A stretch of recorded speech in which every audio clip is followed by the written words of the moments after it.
Adapted from 1001 Nights. Ali Baba and the 40 Thieves. In the gentle embrace of a quiet forest, nestled far from the hurried pace of city life, lived a humble woodcutter named Ali Baba. His village, a peaceful sanctuary, was surrounded by tall, ancient trees that whispered with the wind, and the days passed slowly, measured by the golden light filtering through the leaves. Here, life was simple, steady, and kind. Ali Baba's home was a modest stone cottage at the edge of the forest. Its walls were weathered, but within, it was filled with warmth. His family's laughter echoing softly through the halls, the scent of his wife's cooking floating through the air. Their children played in the small garden, running barefoot through the grass, their joyful shouts mingling with the birdsong that filled the forest every morning. Every dawn, as the first light stretched across the sky, Ali Baba would rise with the earth, his body naturally attuned to the rhythms of nature. He loved the quiet of these early hours, the world still wrapped in peace. He would step outside, barefoot, feeling the cool, soft earth beneath his feet. The air was fresh and crisp, and he would pause for a moment, breathing deeply, letting the serenity of the forest fill him. The forest, always alive yet calm, was his constant companion. The birds greeted the morning with songs, and the breeze whispered gently through the trees, creating a soothing melody that seemed to echo through the very soul of the land. This was Ali Baba's sanctuary. Here, in this simple, quiet life, he found peace. As a woodcutter, Ali Baba spent his days working in harmony with the forest, never taking more than he needed. The rhythmic sound of his axe meeting the trees became a meditation for him, each swing a part of the earth's steady beat. He felt no desire for more than what the forest provided, content in the knowledge that true wealth lay not in gold or possessions, but in the quiet beauty of the life he lived. While his brother, Qasim, lived in the city, surrounded by luxury and wealth, Ali Baba found solace in the simplicity of his life. He did not envy Qasim's riches, for he knew that his brother's wealth came with a cost, a restlessness, a hunger that could never be satisfied. Qasim's days were spent in pursuit of more gold, more power, more recognition. But for all his wealth, Qasim lacked the peace that Ali Baba held so dear. One quiet afternoon, as Ali Baba paused in his work to listen to the forest, he reflected on the difference between his life and his brother's. Qasim may have had gold, but Ali Baba had something far more precious: contentment. He looked up at the tall trees swaying gently above him, their leaves catching the sunlight in patches of gold, and smiled. Yes, this was enough. With the sun setting low on the horizon, casting long shadows across the forest floor, Ali Baba gathered his tools and began the walk back to his village. The gentle whisper of the trees seemed to speak to him, reminding him that true wealth lay not in what one owned, but in the peace that filled one's heart. It was on a day like any other, with the soft rays of the sun filtering through the trees and the air carrying the gentle hum of forest life, that Ali Baba ventured further into the woods than he usually did. The familiar scent of pine and earth filled the air as he moved steadily, his axe swinging at his side. The forest was his sanctuary, a place where each step felt connected to the very heartbeat of nature. But on this day, something felt different. There was a stillness in the air that was unlike the usual peaceful quiet. It was as if the forest itself was holding its breath, waiting for something to happen. Ali Baba paused for a moment, letting the stillness wash over him, his senses sharpening as he glanced around. It was then that he noticed a small group of men in the distance, moving stealthily through the trees. Their movements were deliberate, secretive. Ali Baba's heart quickened as he crouched behind a thick bush, careful to stay hidden. The men, rough-looking, with the hard faces of those who had seen much, were leading their horses toward a cliffside Ali Baba had never noticed before. From his hiding place, Ali Baba watched as the men gathered before the steep rock face. The leader, a tall man with a commanding presence, stepped forward, his voice low but clear as it carried through the still air. "Open sesame," he said. Ali Baba's eyes widened in astonishment as the rock face began to shift. With a grinding sound, a large stone door revealed itself, hidden behind the vines and moss, and slowly opened to reveal a dark, cavernous space beyond. The men began unloading their horses, bringing out sacks that jingled faintly with the unmistakable sound of gold. They disappeared into the cave, carrying their treasure with them. Ali Baba's heart pounded in his chest. He had never seen anything like this before. The cave, with its hidden door and its vast riches, was a secret known only to these men. These thieves, for what else could they be? They moved too carefully, too deliberately, for this treasure to be honestly earned. As the last of the men entered the cave, the door slid shut behind them, leaving no trace of its existence. The forest returned to its usual calm, but Ali Baba remained frozen in place, his mind racing. What he had just witnessed was nothing short of magical, but it carried with it a heavy weight. The temptation of the treasure was undeniable, but so too was the knowledge that it was not his. Ali Baba sat in the quiet of the forest, his thoughts swirling. The thieves' gold could change his life. With just a portion of it, he could provide for his family, ensure that they would never want for anything again. But at what cost? The gold did not belong to him, and to take it, no matter how much or how little, would mean crossing a line he wasn't sure he could return from. He thought of his wife, his children, their modest home at the edge of the village. They lived simply, but they were happy. Was that not enough?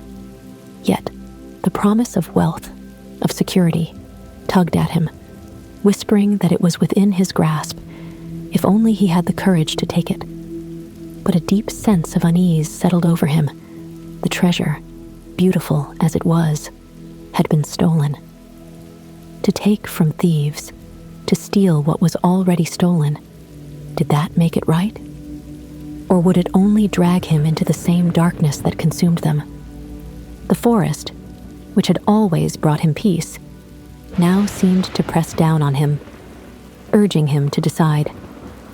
He knew that if he gave in to temptation, if he took the treasure, he might never find that peace again. And yet, the lure of wealth was strong, as was the desire to provide more for his family. After what felt like hours of reflection, Ali Baba stood up. He had made a decision, though it was not without its conflicts. He would take only what was necessary to ease his family's burdens, nothing more. He promised himself that he would not be like his brother Qasim, whose hunger for wealth knew no bounds. Ali Baba would not let greed consume him. With a heavy heart and a mind filled with doubt, he approached the cliff where the thieves had disappeared. His voice was quiet, almost tentative, as he repeated the words he had heard. "Open sesame." To his amazement, the rock face began to shift once more, the hidden door creaking open. Inside, the cave glittered with gold, jewels, and treasures beyond anything Ali Baba had ever imagined. Piles of coins sparkled in the dim light. Jewels twinkled like stars, and ornate chests overflowed with wealth. Ali Baba took a deep breath and stepped inside, his hands trembling slightly. He moved carefully, filling a small sack with just enough gold to help his family. As he tied the sack closed, he felt the weight of the treasure not just in his hands, but in his heart. This gold, though it could ease their burdens, came with a price he wasn't sure he was ready to pay. With one last glance at the glittering cave, Ali Baba turned and made his way back out. The cave door slid shut behind him, sealing the treasure away once more. The forest, as always, was calm, the breeze rustling softly through the trees, as if to remind him that the world outside remained unchanged. But Ali Baba knew that something within him had shifted.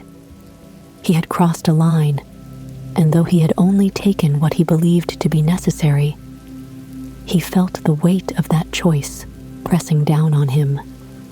He had entered the thieves' world, if only for a moment, and now he carried with him the knowledge that wealth, no matter how great, could never replace the quiet contentment of a life lived in harmony with the world around him.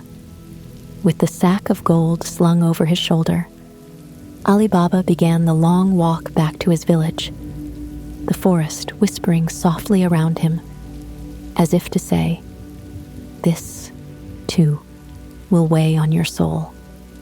When Ali Baba returned to his modest home that evening, the sack of gold felt heavier than it should have. It was not just the physical weight that burdened him, but the knowledge of what he had done. He had taken something that was not his, and though he had only taken what he believed was necessary for his family's survival, the moral weight pressed down on him like an unseen force.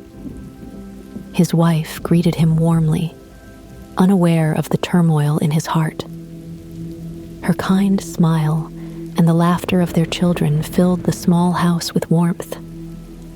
But Ali Baba felt distant, as if the treasure in his hands had built a wall between him and the peace he had always known.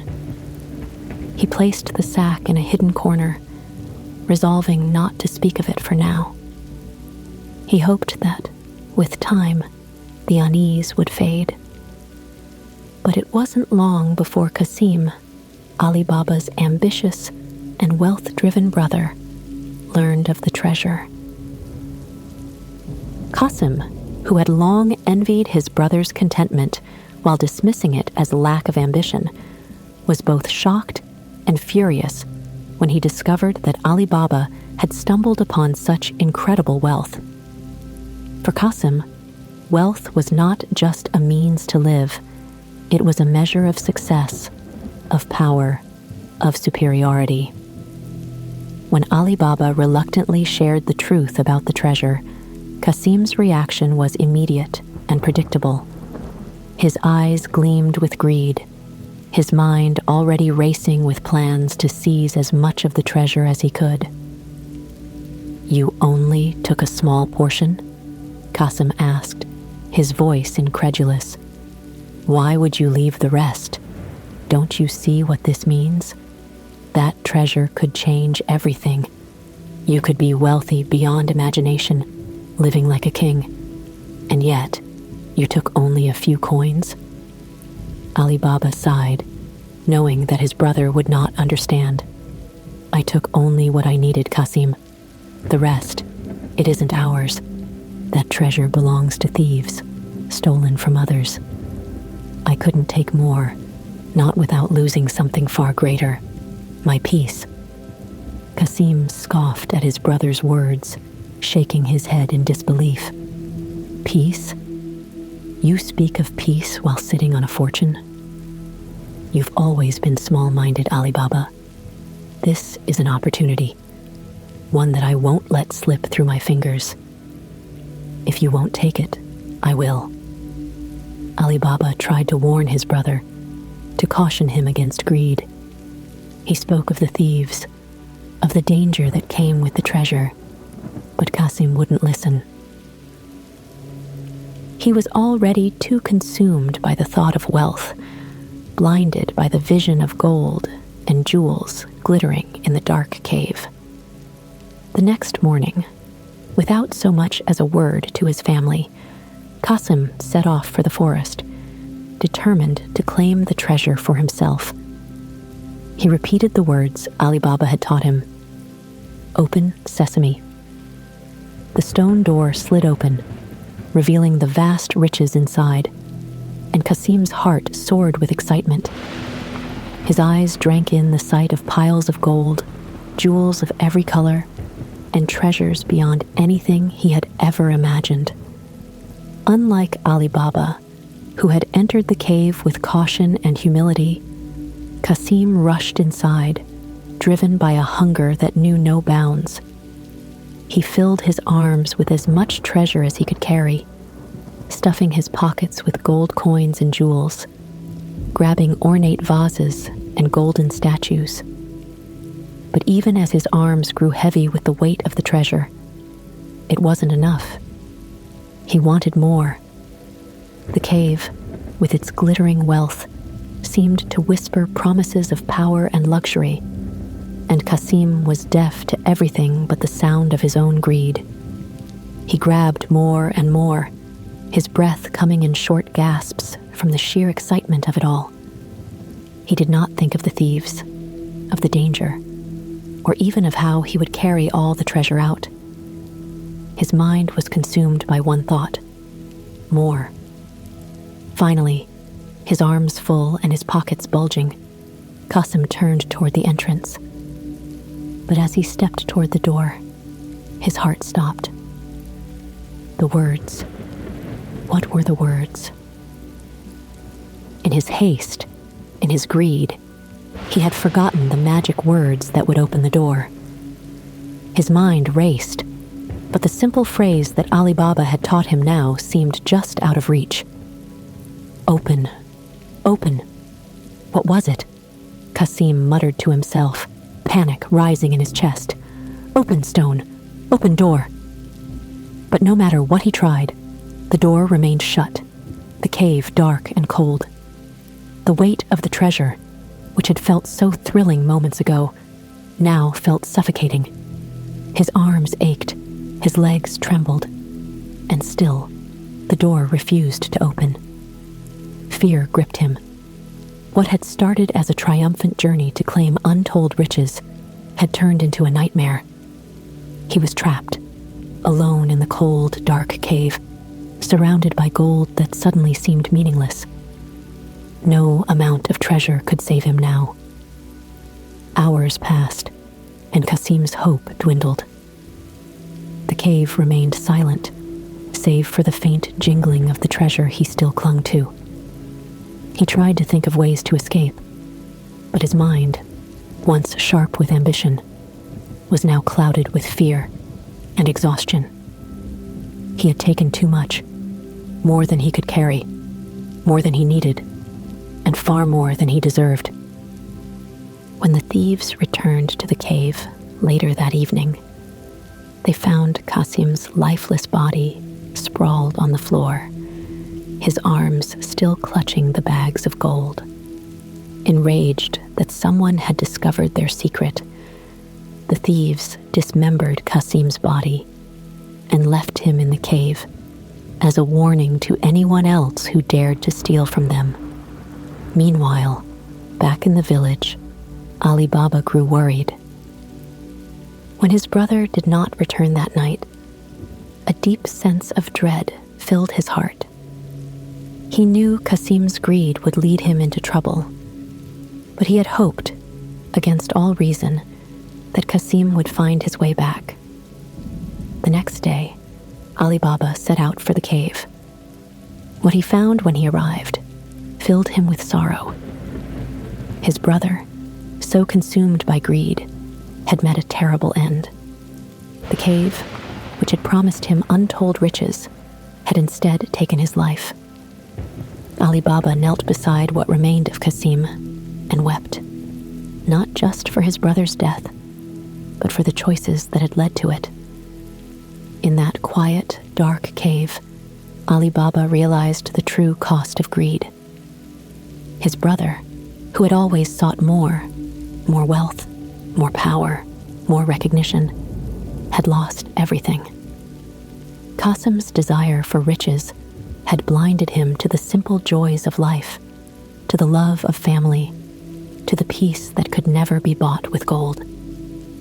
As Ali Baba gathered Qasim's remains, he thought of the life they had lived together as children, before wealth and ambition had divided them. He had always admired Qasim's drive, but now he saw that it had been Qasim's downfall. Wealth, he realized, could bring comfort, but it could also bring destruction if sought without wisdom or restraint. With a heavy heart, Ali Baba left the cave, carrying with him the painful lesson of his brother's fate. The treasure remained hidden behind the stone door, but to Ali Baba, it no longer held any allure. He had seen firsthand what greed could do, and he vowed never to let it consume him. As he walked back to his village, the forest, ever calm and serene, seemed to echo his thoughts. The trees whispered softly in the breeze, reminding him that true wealth was not measured in gold or jewels, but in the quiet contentment of a life well lived. In the days following Qasim's tragic death, a heavy silence fell over Ali Baba's home. Though the village continued its usual rhythms, with the soft sounds of life drifting through the air, children's laughter, the low hum of conversation, the distant calls of birds, the loss of his brother weighed heavily on Ali Baba's heart.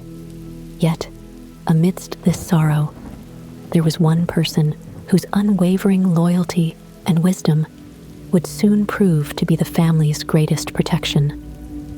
Morgiana, their loyal servant. Morgiana had been with the family for many years, and though her role was one of service, she had always been regarded with great respect.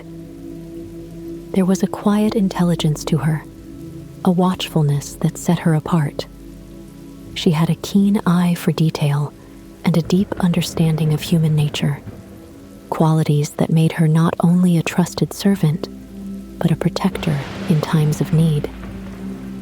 When Ali Baba returned home with the grim news of Qasim's death, it was Morgiana who first sensed the unease that lingered in his eyes. Though he tried to hide the burden of what he had seen, Morgiana, ever perceptive, knew that something more than grief troubled her master. She did not pry, but she watched closely, her mind always quietly working, piecing together the events that had led to Qasim's fate. As the days passed, Ali Baba confided in Morgiana, telling her the full story of the thieves, the cave, and Qasim's ill-fated attempt to claim the treasure. He spoke of the danger that now hung over them, for the thieves would surely return to seek vengeance. Morgiana listened carefully, her expression calm, but beneath her quiet demeanor, her sharp mind was already formulating a plan. "The thieves will come for us," Ali Baba said, his voice filled with concern. "They will know someone has found their treasure. Qasim's greed has put us all in danger." Morgiana nodded thoughtfully. "Yes, they will come," she replied. "But we will be ready for them. They are many, but they are driven by greed and arrogance. That will be their downfall." True to Morgiana's prediction, the thieves soon discovered that someone else had uncovered their secret. They vowed to find the other intruder, and their leader, a cunning man, devised a plan to infiltrate Ali Baba's home. Disguising themselves as merchants, they loaded their horses with large oil jars, inside which the thieves hid, and set off for Ali Baba's village. The leader, posing as the head merchant, approached Ali Baba's home, offering to stay the night. Ali Baba, ever kind and hospitable, welcomed the merchant into his home, unaware of the danger that lurked inside the jars. The thieves planned to wait until the household slept before sneaking out of the jars to kill Ali Baba and reclaim their treasure. But Morgiana's instincts told her that something was amiss. There was a strange tension in the air, and the way the merchant watched the house unsettled her. She quietly observed the large oil jars, each sealed tight, yet there was no scent of oil. Her sharp intuition told her that danger lay hidden within those jars.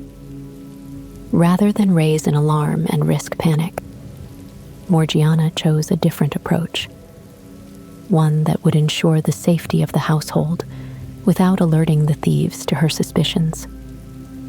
That night, as the household began to settle into sleep, Morgiana took a lamp and crept silently to the courtyard where the oil jars were stored. Moving carefully, she listened closely at the first jar and heard the faintest sound of breathing from inside. Her suspicions confirmed, Morgiana knew that the jars did not contain oil, but men, thieves waiting to strike. With calm determination, Morgiana returned to the kitchen and heated a large pot of oil over the fire. Once it was boiling, she carried the pot back to the courtyard, her steps steady, her face expressionless. Without hesitation, she poured the scalding oil into each of the jars, one by one, ensuring that the hidden thieves met a swift and silent end.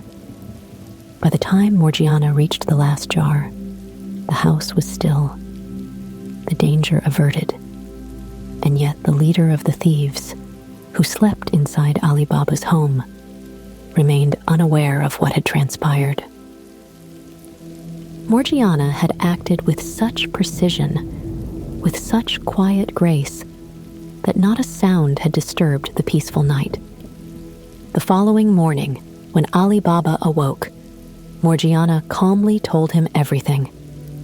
He was both horrified and amazed, horrified at the danger they had narrowly escaped, but amazed at the quick thinking and bravery of the woman who had saved them all. "You have saved us, Morgiana," Ali Baba said, his voice filled with gratitude. "I owe you more than I can ever repay." But Morgiana, ever humble, simply shook her head. "I only did what was necessary," she replied. "Loyalty is not a matter of reward, but of duty. I protect this family because it is my home, just as much as it is yours." Her words resonated deeply with Ali Baba, for he knew that Morgiana's loyalty came from a place of deep love and respect, not from obligation or the promise of wealth. She had served their family for many years, not as a mere servant, but as a protector, a guardian whose wisdom far exceeded her station.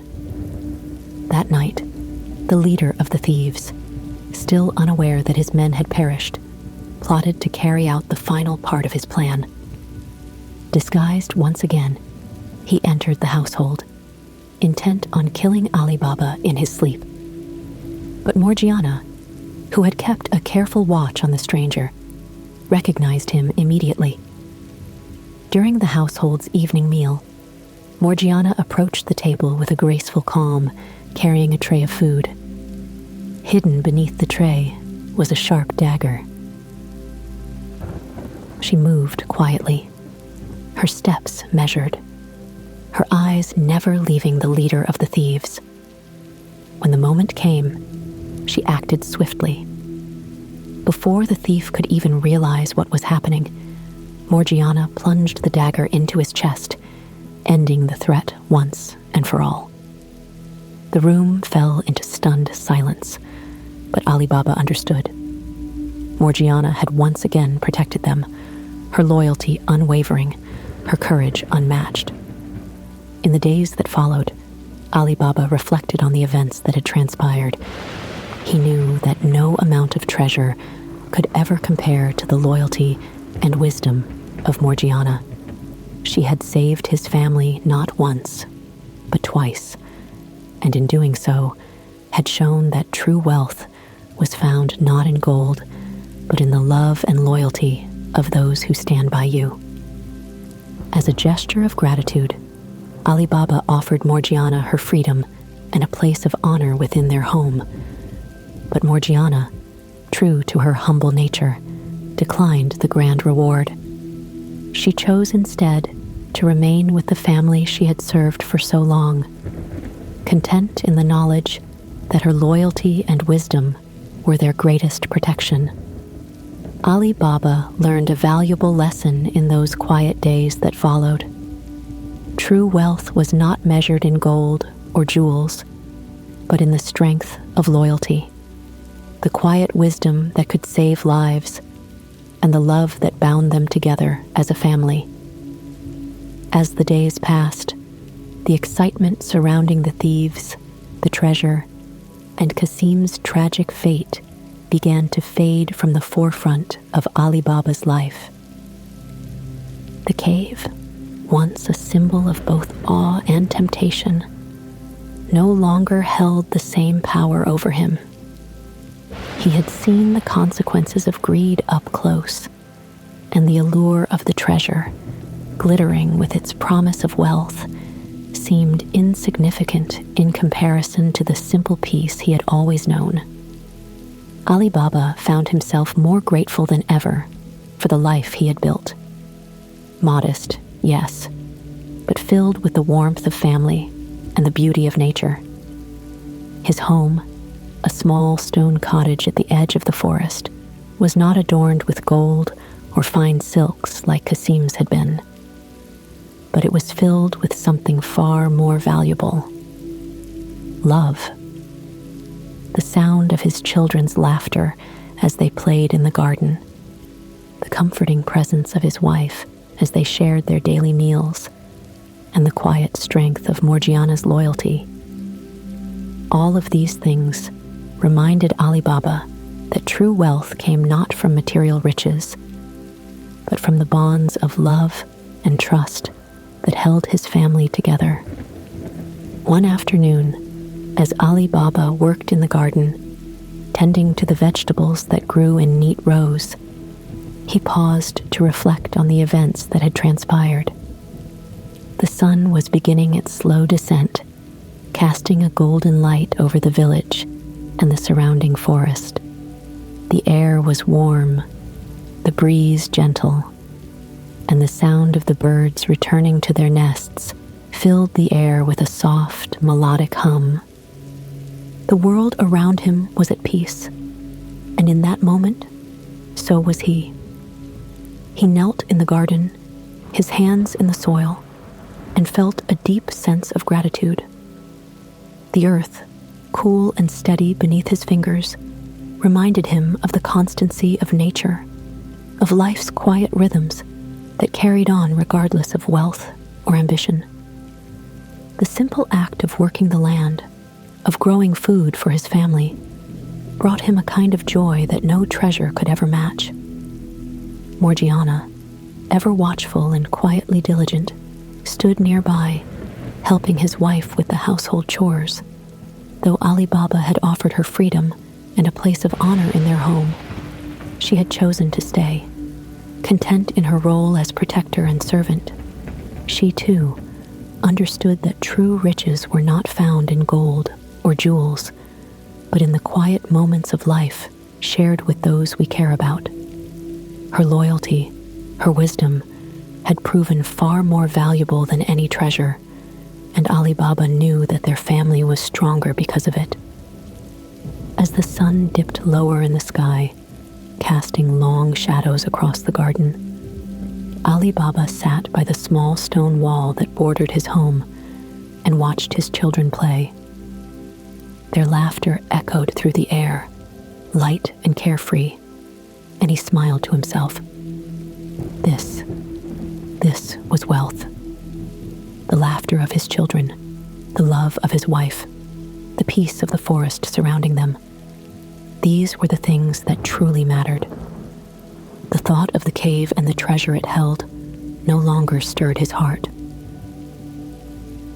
He had seen what greed had done to his brother, how it had consumed him and in the end, taken his life. Qasim had always believed that happiness could be bought with gold, that wealth and power were the ultimate measures of success. But Ali Baba now knew better. Happiness, he realized, was found in the simple pleasures of life, in the warmth of family, in the beauty of nature, and in the quiet contentment of knowing that you had enough. Morgiana approached, her presence calm and reassuring, as always. She had been the one to protect them when danger came, not with wealth or violence, but with loyalty, wisdom, and quiet bravery. Her actions had shown Ali Baba that true strength came not from riches, but from the bonds of trust and love that bound them together. "You seem deep in thought, Master," Morgiana said softly, her voice gentle and steady. Ali Baba smiled, glancing up at the sky as the first stars began to twinkle in the fading light. "I was just thinking about how fortunate we are," he said quietly. "Not for the gold, but for the life we have here. It may not be grand, but it is enough." Morgiana nodded, her gaze thoughtful. "True wealth is not found in gold," she said. "It is found in the peace of knowing you have enough, in the love of family, and in the beauty of the world around you." Ali Baba's smile deepened. "You are wise, Morgiana. I have learned that the greatest treasure is not something you can hold in your hands. It is something you carry in your heart." The two sat in silence for a moment, watching as the stars became brighter, twinkling like diamonds in the darkening sky. The village, now bathed in the soft glow of twilight, was quiet, save for the distant sound of the forest as the night settled in. It was a peaceful quiet, the kind that Ali Baba had always cherished. As the evening deepened, Ali Baba's wife joined them, her presence warm and comforting. Together, they sat, watching the stars and enjoying the simple pleasure of each other's company. It was in these quiet moments that Ali Baba felt truly rich in love, in peace, and in the beauty of the life they had built together. And so, as the night wrapped its gentle arms around the village and the world grew still, Ali Baba knew that he had made the right choice. The treasure in the cave would remain hidden, but it no longer held any power over him. His wealth was here, in this quiet, peaceful life, surrounded by those he loved. And that, he knew, was more valuable than all the gold in the world. With a final glance at the sky, Ali Baba rose, content in the knowledge that he had found true happiness, the quiet beauty of the world, the love of his family, and the wisdom of knowing that enough was enough. These were the things that would sustain him for the rest of his days. As you close your eyes, let the echoes of this story guide you to peace. Drift gently into sleep, knowing you are part of a world where love and wisdom shine bright. May your dreams be calm, comforting, and filled with wonder.